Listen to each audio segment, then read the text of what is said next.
అంటే కాళేశ్వరంను అర్థం చేసుకోవడంలో ప్రతిపక్ష పార్టీ పూర్తిగా విఫలమైంది. వాస్తవ పరిస్థితులను అర్థం చేసుకోవడంలో కొంత సమాచార లోపం కేటీఆర్ గారికి ఉందనిపించింది. నిన్న ఎమ్మెల్యేస్ అందరినీ తీసుకొని కాళేశ్వరం ప్రాజెక్టు విజిట్ చేశారు. అంటే దానిలో ఒక 2 విషయాలు మనం మాట్లాడుకోవాల్సినవి ఉన్నాయి.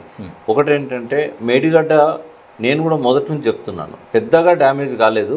ఒక బ్లాక్ వరకు మళ్ళీ రీప్లేస్ చేస్తే సరిపోతుంది.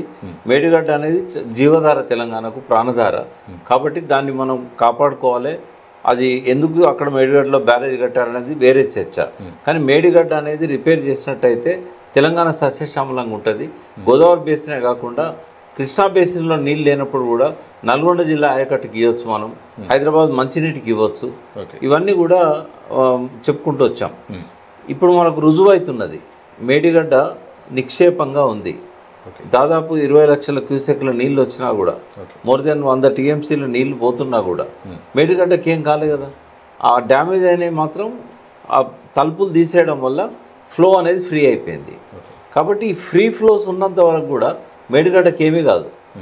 నెక్స్ట్ వర్షాలు తగ్గిన తర్వాత, వరదలు రెసీడ్ అయిన తర్వాత, అంటే జనవరి ఫిబ్రవరి నుంచి మే జూన్ వరకు ఆ 3-4 నెలల సమయంలో వరదలు ఉండేవి. కాబట్టి కాఫర్ డ్యామ్ కట్టి ఈ బ్లాక్ మొత్తాన్ని రీప్లేస్ చేయాలి. ఎలాంటి వాళ్ళు చేస్తామని ముందుకు వచ్చారు. వాళ్ళకి అయ్యే నష్టం ఒక 500 కోట్లు. అయితే దీనికి బాధ్యులు వాళ్ళే. కాబట్టి కొంచెం లోతుగా విశ్లేషణ చేస్తే మేడిగడ్డ డ్యామేజ్కు బాధ్యులు ఎలాంటి అక్కడున్న ఇంజనీర్లు. ఎందుకు అనంటే కాఫర్ డ్యామ్ అవశేషాలు ఏవైతే అక్కడ ఉన్నాయో వాటి తీసేయకపోవడం వల్లనే చాలా ఎత్తుకు వరద ప్రవాహం వచ్చినప్పుడు ఆ కాఫర్ డ్యామ్ అవశేషాలు, షీట్ పైల్స్ ఏవైతే ఉన్నాయో వాటికి ఫ్లో తలిగి చాలా ఎత్తుకు లేసి అవతల వైపు దునికి ఆడొక తాడి చెట్టు అంతా గొయ్యి పడింది. 20,000 బస్తాలు వేసినా కూడా గొయ్యి పూడలేదు. అక్కడనే ఈ సీకెండ్ పైల్స్ కింద నుంచి వాటర్ లీక్ అయింది.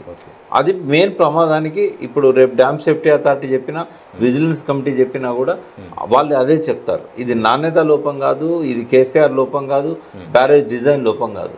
కేవలం కాఫర్ డ్యామ్ అవశేషాలను అక్కడ వదిలిపెట్టడం వల్లనే అదే బ్లాక్ ముందే ఉంటాయి. 7వ బ్లాక్ ముందే మిగిలింది అది. అంటే వాళ్ళకు కూడా రీజన్ ఉంది. ఏంటంటే జూన్ 21 నాడు వరదలు స్టార్ట్ అయినాక ఇనాగరేషన్ అయింది. కాఫర్ డ్యామ్ అప్పటికి అట్లే ఉంది. ఈ మొత్తం కన్స్ట్రక్షన్ అయ్యేసరికి వరదలు రావడం మొదలైనవి. అప్పుడు వాళ్ళు దాన్ని తీయలేకపోయారు.